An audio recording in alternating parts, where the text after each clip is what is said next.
new photos taken allegedly 2 days before Celeste was last seen. So December 31st, 2024, they appear to show David and his friends inside his home that night. And Celeste, she's not clearly visible, but in this photo, there is an iPhone believed to be hers sitting on a table next to a Hello Kitty mug.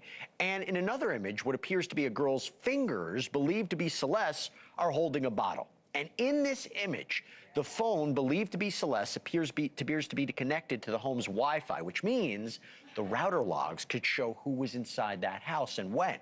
My next guest is responsible for all this discovery. Steve Fischer, missing person private investigator who's been on the case from the very start, represents the owner of the property where David had reportedly been staying, near where that Tesla was found. Steve, thanks so much for coming on. Let's just start here. Why did you put this out? And were you trying to send a message to the people in the photo?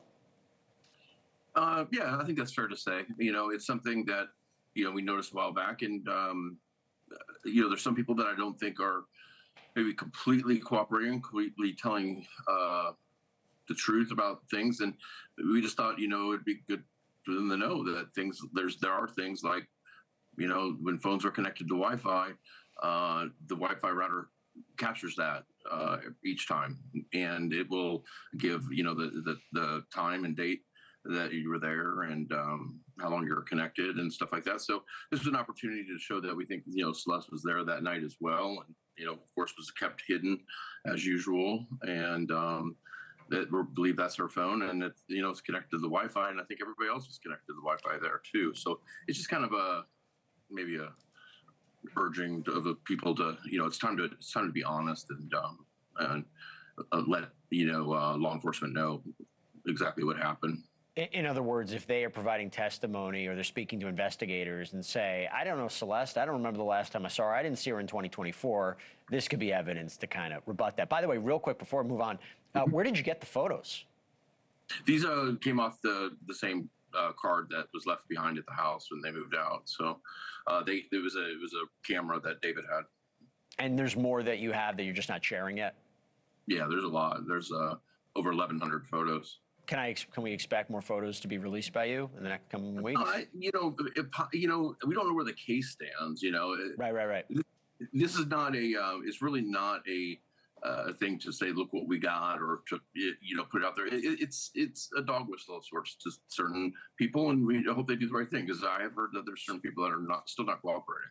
I have a lot of questions about that. So first of all, how significant is it to see a case name like that in the caption? What does that mean to you?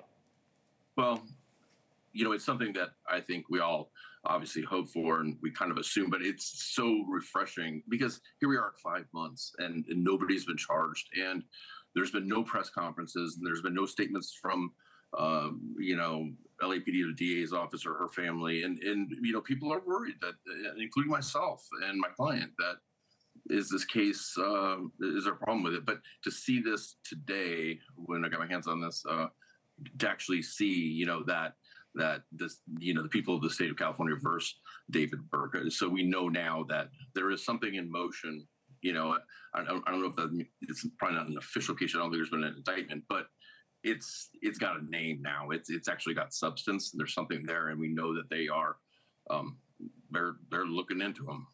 Here's what I'm confused about. Okay. Yeah.